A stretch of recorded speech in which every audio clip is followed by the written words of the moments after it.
국민의힘이 잠시 뒤에 영남권을 포함한 마지막 단수공천 지역과 공천자 명단을 발표할 예정이어서 현역 의원 가운데 누가 컷오프가 될지 관심이 쏠리고 있습니다.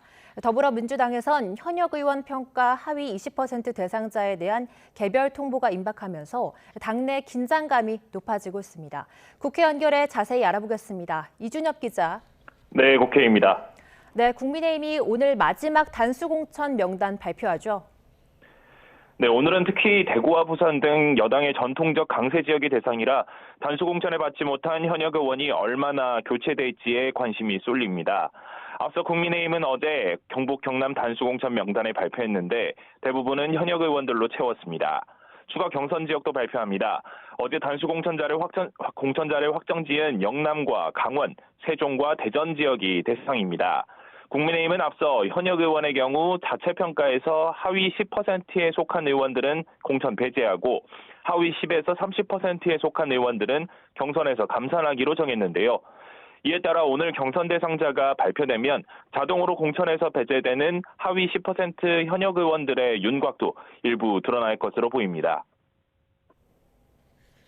네, 그럼 더불어민주당 상황도 짚어주시죠. 네, 앞서 민주당 공천 핵심 관계자는 YTN과의 통화에서 이르면 이번 주말부터 현역 의원 평가 하위 20%에 해당하는 대상자들에게 심사 결과를 개별 통보할 예정이라고 밝혔습니다.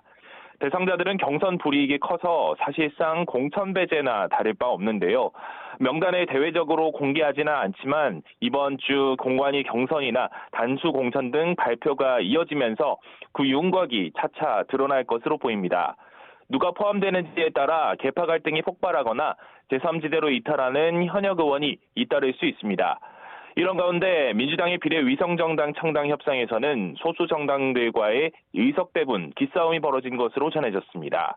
특히 할당을 요구받은 지역구가 10곳 내외라는 얘기까지 들리는데 민주당 내부 사정과 맞물려 고차방 정식이 산적한 상황입니다. 네, 이런 가운데 제3지대가 모인 개혁신당은 파열음이 계속 이어지고 있다고요. 네, 발단은 이준석 공동대표가 이낙연 공동대표 측에 3가지 제안을 하면서 비롯된 것으로 전해졌습니다. 지도부 전원이 지역구 출마 결의할 것과 선거 정책 홍보 지휘 권한은 자신에게 줄 것, 그리고 논란의 인물은 비례대표 출마를 제한할 것을 요구한 겁니다. 이낙연 공동대표는 이 가운데 지역구 출마 결의에 대해서는 수용할 수 있다고 설명했습니다. 그러나 특정인의 공천 배제 결정의 경우 차별이나 배제가 될 수 있는 만큼 공천관리위원회 등 정식 절차를 거치자는 입장입니다. 특히 이준석 공동대표에게 선거 홍보 관련 전권을 주는 것은 총괄선대위원장을 이낙연 공동대표가 맡기로 한 애초 합의 취지와 어긋나는 만큼 받아들일 수 없다며 반발하고 있습니다. 오늘 김종민 최고위원이 기자 간담회를 열릴 예정인 가운데 갈등 양상이 어떻게 전개될지 주목됩니다. 지금까지 국회에서 전해드렸습니다.